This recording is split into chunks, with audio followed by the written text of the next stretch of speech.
అందరికీ నమస్కారం। ఈ రోజు మనము కాలీఫ్లవర్ వేపుడు తయారీ విధానం చూద్దాం। దీనికోసం నేను మీడియం సైజ్ కాలీఫ్లవర్ ని తీసుకున్నాను। ఇది 400 గ్రామ్స్ ఉంది। ఇప్పుడు దీన్ని మీడియం సైజ్ ముక్కలుగా కట్ చేసి పెట్టుకోవాలి।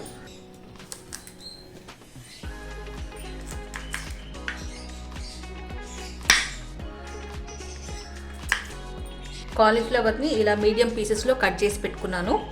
ఒక బాండీ తీసుకొని ఇందులోకి 6 పెద్ద గ్లాసుల నీళ్లు పోసి బాగా మరిగించాను। ఇప్పుడు ఇందులోకి 1.5 టీ స్పూన్ ఉప్పు వేసుకుంటున్నాను। 1/2 టీ స్పూన్ పసుపు, ఇందులోకి కట్ చేసిన కాలీఫ్లవర్ ముక్కలు వేసుకోవాలి।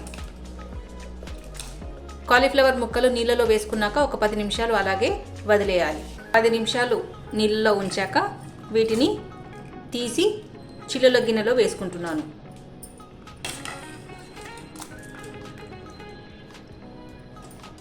ఇప్పుడు ఒక బాండీ తీసుకొని ఇందులో ఆయిల్ వేసుకొని ఆయిల్ కాగిన తర్వాత ఇందులోకి కాలీఫ్లవర్ ముక్కలు కొద్దిగా వేసుకొని వేపుకోవాలి। కాలీఫ్లవర్ కొద్దిగా రంగు మారితే సరిపోతుంది। ఇప్పుడు మనం ఒక ప్లేట్లోకి తీసుకోవాలి। ఇలాగే అన్ని కాలీఫ్లవర్ ముక్కలు వేపుకోవాలి। కాలీఫ్లవర్ ముక్కల్ని కొద్దిగా వేయించి పక్కన పెట్టుకున్నాను। ఇప్పుడు మసాలా కోసము 6 వెల్లుల్లి రెబ్బలు, 2 టేబుల్ స్పూన్ల నువ్వులు, 1.5 టీ స్పూన్ కారం పొడి, 1/2 టీ స్పూన్ జీలకర్ర, 2 టీ స్పూన్ల ధనియాలు తీసుకొని ఇవన్నీ మిక్సీ జార్లో వేసుకొని మెత్తగా గ్రైండ్ చేసుకొని పెట్టుకోవాలి। మసాలాని మెత్తగా గ్రైండ్ చేసి పెట్టుకున్నాను। ఇప్పుడు తిరిగి స్టవ్ ఆన్ చేసి మనము కాలీఫ్లవర్ వేయించిన ప్యాన్లోకి 3 టేబుల్ స్పూన్స్ ఆయిల్ వేసి ఆయిల్ కాగిన తర్వాత ఇందులోకి 1 టేబుల్ స్పూన్ పోపు దినుసులు, ఒక మీడియం సైజ్డ్ ఉల్లిగడ్డ ముక్కలుగా కట్ చేసినట్టు వేసుకోవాలి।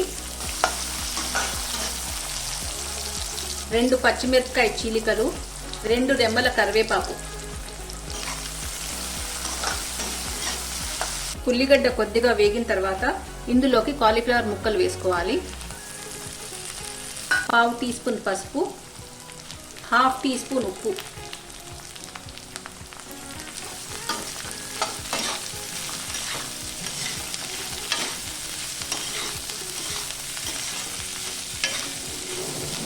ఉల్లిగడ్డ బాగా వేగి కాలీఫ్లవర్ కూడా బాగా సాఫ్ట్ అయ్యాక ఇందులోకి మనము గ్రైండ్ చేసుకున్న మసాలా వేసుకోవాలి।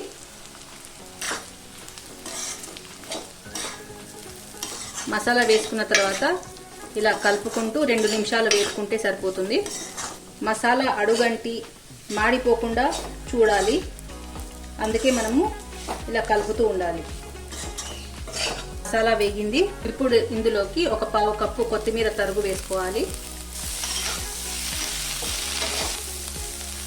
వేయించిన జీడిపప్పు 1 టేబుల్ స్పూన్। ఇప్పుడు మనము స్టవ్ ఆఫ్ చేసుకొని ఒక ప్లేట్లో సర్వ్ చేసుకుందాం। కాలీఫ్లవర్ వేపుడు రెడీ అయిపోయింది। మీరు ఇంట్లో తప్పక ట్రై చేసి చూడండి। వీడియో నచ్చినట్లయితే please like, share and subscribe. Thank you.